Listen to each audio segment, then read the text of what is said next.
हम जाते ही मेरी आंटी ने चाय बनाई, चाय पिया मस्त। एंड फिर हम दूसरी आंटी के घर पे गए, थोड़ा सा आराम करके उनके घर पे आके मैंने थोड़ा सा मिरर में थोड़ी शाइनिंग मारी। और फिर वहाँ पे वापस आंटी ने मेरी चाय बनाई, चाय और बिस्किट दिया।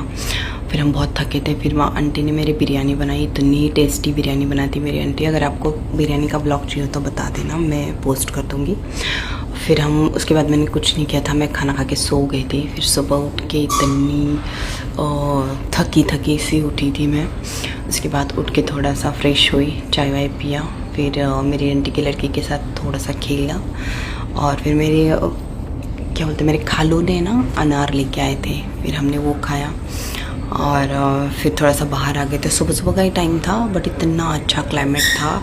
देखो मेरी आंटी की लड़की कैसे भाग रही है, वो हाथ में ही नहीं आती है, इतना भागती, इतनी एक्टिव है, आप पूछो ही मत।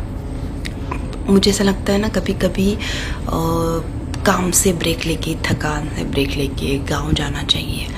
मी टाइम होता है ना, एक मी टाइम, वो करना चाहिए। अगर आपके पास पैसे नहीं है, घूमना नहीं, तो गांव चले जाओ, बेस्ट है, बेस्ट ऑप्शन है। आप गांव जाओ और वहाँ की ताज़ी ताज़ी हवा, विदाउट पोल्यूशन, चीज़ें, सारी चीज़ें, बहुत सुकून मिलता है। पता है, भले ही 2 दिन की छुट्टी लेकर जाओ आप गांव, बट एक होता है ना कि जॉब की फ्रस्ट्रेट लाइफ से थोड़ा सा कुछ अलग करो ज़िंदगी में। तो मैं जब भी फ्रस्ट्रेट फील करती हूँ मैं सोलापुर चली जाती हूँ, इतना कूल लगता है मुझे वहाँ जाके। फिर हम थोड़ा बाहर घूम के आए, क्लाइमेट बहुत अच्छा हो रहा था। तो और मेरी आंटी की लड़की ने साइकिल चलाना था तो मैंने उसको निकाल के दे दिया। और ये देखो क्यूट सी बच्ची है, ओह ये बहुत क्यूट है, बहुत ज़्यादा क्यूट है।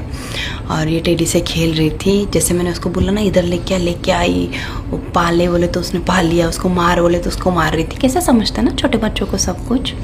बहुत ज़्यादा मज़ा आया। अभी नेक्स्ट ब्लॉग चाहिए तो मुझे बताना, मैं आपको बिरयानी का भी ब्लॉग बताऊँगी। अल्लाह हाफिज़।